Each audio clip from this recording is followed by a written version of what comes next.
Hey, what's up everybody? This is Paul from Thinking Christian, and what I want to do in this video is look at what's sometimes called the Sagan standard, although I think it should be called the Trutsy standard actually, which is extraordinary claims require extraordinary evidence, and really ask the question, do they? I'm not claiming that they do or don't actually. I think that's what that's what we're going to explore, and I'm not going to give you an answer because I don't think there really is a good answer, in part because these words extraordinary are often, they don't have a good meaning. They're often used for an emotive sort of meaning. In some ways, this video is not a response to Emerson Green because there's nothing in his video that I really disagree with. But I do think there are some problems the way this is used, and I hope people can use this claim if they're going to use it in a more sophisticated way. So really, this claim I think can really be traced back probably to David Hume. It says a wise man apportions his beliefs to the evidence. There might have been people before him who said something as well. John Ehrman would argue this, that Hume ripped off a lot of his stuff, but I don't know. From what I understand, this is from Hume. Trutsy is the first one to really say it in its current form. He says extraordinary claims require extraordinary proof. And then Carl Sagan said it 2 years later. Trutsy and Sagan were very, very close, so this is no surprise. He said extraordinary claims require extraordinary evidence. And if you've been around the channel, you know Trutsy and Sagan founded the CSICOP, which is now the Center for Inquiry. So these two knew each other, probably had the same idea. And throughout the history, Laplace, Thomas Jefferson, and many others have made similar sorts of quotes. Unfortunately, the problem here is that in many debates, this is a slogan that really doesn't have much rational meaning. Rather, the function that it serves is very emotional. It's designed to say, well, I am, incredulous at this claim. This is extraordinary. Because what you're doing is you're saying, some claims are ordinary and some claims are extraordinary. And maybe that's fair, right? Maybe somebody would accept this, but what I see the function of this is basically a prescriptive type of claim. Like, you ought not to believe this because it's extraordinary and one should believe ordinary things over extraordinary claims. Which is why I'm going to say we want to have some idea of what the claim extraordinary means in terms of evidence and claims. And I'm not going to do that because I think this is too big of a task. I think trying to narrow this down, it's unclear. But I do think that this claim, extraordinary claims require extraordinary evidence, captures something very interesting when it comes to epistemology, which is something improbable or maybe otherwise, what I want to say, wild, have a higher evidential standard for reasonable belief than other things. And that's the question I think we should ask, right? Do things that are more improbable or more wild should they have a higher evidential standard? Is it reasonable to set higher evidential standards for reasonable belief itself? These are the kinds of questions I'm going to talk about briefly. Now, one thing I want to say first is a distinction between ontology and epistemology, right? So clearly, extraordinary things can happen whether or not we have good arguments or evidence for them. And this is the distinction between what is reasonable to believe, what we're talking about epistemology, what constitutes knowledge, versus what actually exists and what there actually is. There can be extremely improbable things that do happen, and you could argue that we don't have good reasons to believe it, even if such a thing did happen. Although I think personally that's a flawed epistemology that's unable to consider the truth of things. But people who just say, okay, this is my epistemic standard, and regardless of whether or not this thing is true, I'm going to a priori rule it out. That's other people's epistemic standard, and by all means, they're free to choose that. But I do think there's something intuitive going on here, right? That's basically saying our epistemic standard or our epistemic bar should maybe be a little bit higher for things that don't happen as regularly as things that do, right? If somebody tells me, hey, I saw a dog walking down the street, I'm going to probably believe them. But if they tell me, hey, I saw a dog the size of a horse walking down the street, I'm going to think that they're joking, at least right off the bat. So I think there's something intuitive here, but we need to be careful about what this means, what we're saying. And the question I want to ask is should it? I mean, should our epistemic bar be higher for things that don't happen as regularly as things that do? And I don't know, but I don't think the conversation around this quote is sophisticated enough as it ought to be. So we're going to explore this. The first thought experiment I want to bring up is a ball lottery. And this is to illustrate a problem with the idea that extraordinary events are simply improbable events. So you know those things, you play bingo and you rotate the ball machine and then like a ball pops out and you look at the ball. So imagine I have one of these things in maybe a bingo machine, and I have X black balls and one single red ball. And I'm using X as a variable because we want to be able to adjust X as kind of a knob we can tune. And I mix up the balls and I finally pull one single ball out of this lottery thing. The question we want to ask is, what value of x would make it extraordinary if by me pulling a ball out of this thing, or a ball rolling out of this machine, is red, given that I roll it out? Like, what's the threshold for extraordinary versus ordinary? And I think the point of this question is to say that it seems like setting a probabilistic limit is going to be arbitrary. Because you could say, well, what if does that mean x minus 1 is ordinary and x is extraordinary? Well, what about x plus 1? Like, I think that there's a problem here with defining extraordinary events as simply improbable types of events. Here's another question, right? We would tend to think it's more extraordinary if I pull out a red ball 10 times in a row. Is this extraordinary? But notice here, in terms of probability, this is the same as me just pulling out a single red ball from the set, if we assume, IID type of things, from where I had 10x black balls in, and I just did one trial and pulled out a red ball, for instance. So there's this idea of the event, but it's being extraordinary, but it's unrelated to probability as tightly as we may initially think, or maybe as initially as I thought. I used to think, well, there's maybe some probabilistic standard. And I think what this example is trying to show is that extraordinary and improbable there's not always a good correlation between them, or good correspondence. And then the question we can ask is, if I claim to you that I rolled this machine and pulled out a red ball, should that have a higher evidential standard? If I'm the one who rolls and pulls out a ball and it's red, should I then not believe that I actually pulled out a red ball because it's so improbable? And you can set x to whatever amount you want to make it very, very improbable. It'd be 1 over x is the probability that you pull out a red ball, assuming, uniformity and these sorts of things. Is there any evidence where I should just completely disbelieve that I have actually experienced me pulling out a red ball given this sort of thing? Now, I would argue, I don't know. I don't want to say so. I think this is problematic. I think anything that would cause you to doubt the reality of the situation that you experience because of some a priori statistical description of the events is going to be kind of flawed. But I do understand the idea of somebody else saying, well, hey, look, if somebody told me, hey, I just rolled through this ball and I pulled out a red one, maybe I wouldn't believe them as much. But is this a reasonable thing to do, right? If I would believe myself if I experienced this, but I wouldn't believe someone else, this is not due to the underlying probability. This is due to other things going on in the system than the claim itself, other circumstances. So that's the point here. The second experiment that I want to talk about is in terms of coin flips. And this is going to illustrate the problem that comes about when we talk about frames of reference, or what our background knowledge is. So suppose I flip a coin, or any coin, let me just not assume it's fair here right now, 100 times. And I have two possible sequences. The first sequence is a specific sequence of heads and tails. Heads, tails, tails, tails, heads, tails, this sequence. And another sequence that I could presumably flip is heads, heads, heads, heads, heads, just all heads. Which of these would constitute an extraordinary event? Now, most people would say sequence 2 would constitute an extraordinary event, and sequence 1 would constitute an extraordinary event. But this is based on the assumption that coins are usually fair, and that sequence 1 refers to an ordinary event, whereas sequence 2 would refer to an extraordinary event.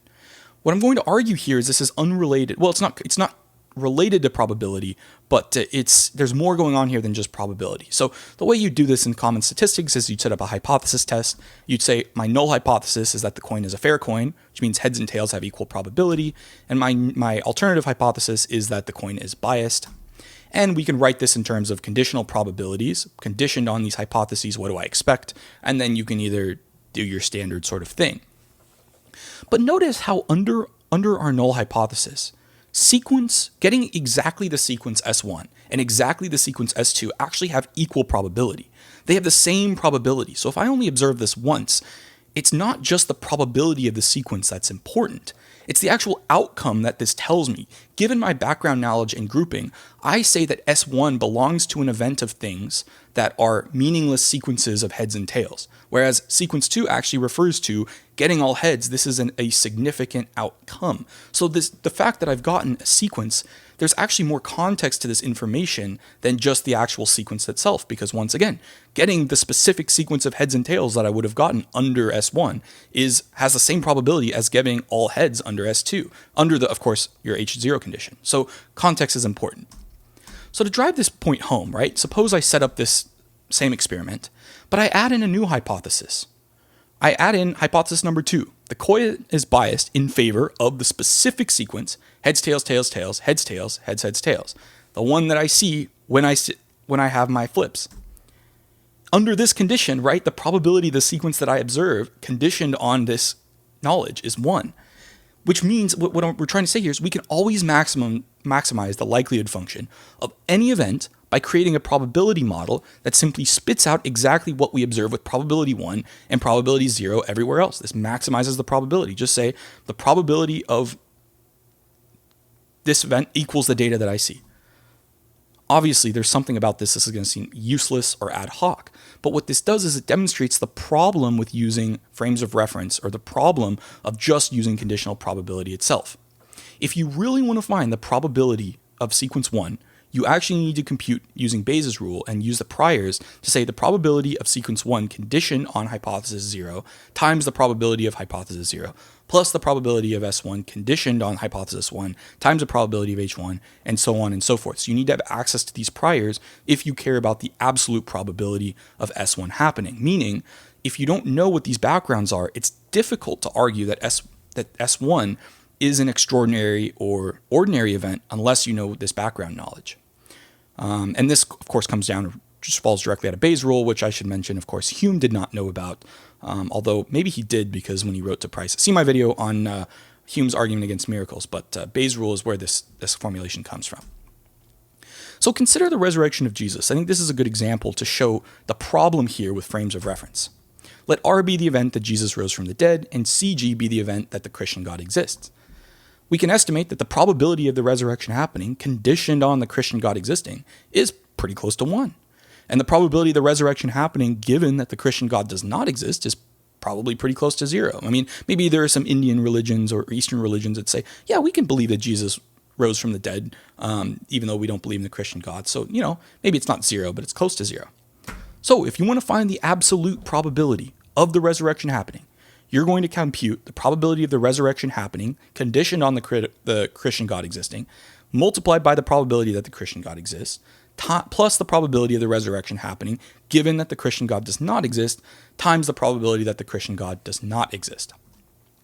The problem here is we don't have access to this prior probability, the probability of the Christian God existing, or the probability of the Christian God not existing. In fact, I would even argue, whether or not the resurrection is an extraordinary event depends on our background knowledge, and therefore it depends on probabilities that we don't have access to. And perhaps going a step further, and potentially making a lot of people upset, trying to quantify P of CG and P of not CG, it's just so underdetermined that I think trying to put a number on this, like, I think it's 0.8, I think this is just so useless. I think it's manipulation, to be honest. I'm trying to get you to either believe that the Christian God exists or it doesn't exist. So I try to quantify these things with probabilities. I think the attempts to do this are trying to determine a problem that's so underdetermined problem to get you to accept a specific position rather than actually say, rather than have a useful conversation. And Christians do this and non-Christians do this. So I think this whole idea, you can try to do it as an academic exercise, but using this as an argument, the probability that the Christian God exists is 0.8. I think that's, I don't know.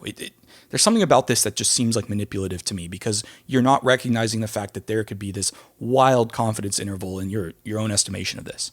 And that's why I think most apologetic and counter-apologetic arguments are of the form P of CG being greater than or less than the probability of not CG given some evidence. And I think that's fair. I think you can argue this, given the amount of evil in the world, it seems more likely that the Christian God does not exist than the Christian God does exist. Or you could argue, given that we have moral intuitions, the probability of God or the Christian God existing seems more likely than the Christian God not existing. Now, I think you can make these sorts of arguments, but trying to quantify this into the prior, I would encourage anybody who's watching this just be very skeptical, because I think this is often done with an agenda rather than convincing you to accept this on its own merits. So what's the point here, right? Probabilities are a tool we use to try and quantify the regularity of events. But any probability cutoff we use in a continuous distribution is going to have a possibility of type 1 and type 2 errors, meaning I can make a false positive or a false negative. I can fail to accept that an event could be possible when there's some probability that it could happen, or I could do the other problem and reject an event that should have actually been an interesting one. The thing we want to say is, right, improbable events happen all the time, although not too often, otherwise they wouldn't be improbable, regardless of where we set our probability cutoff. And what this is to say is that events happen, right? And probabilities try to capture the regularity or describe the regularity of the events itself.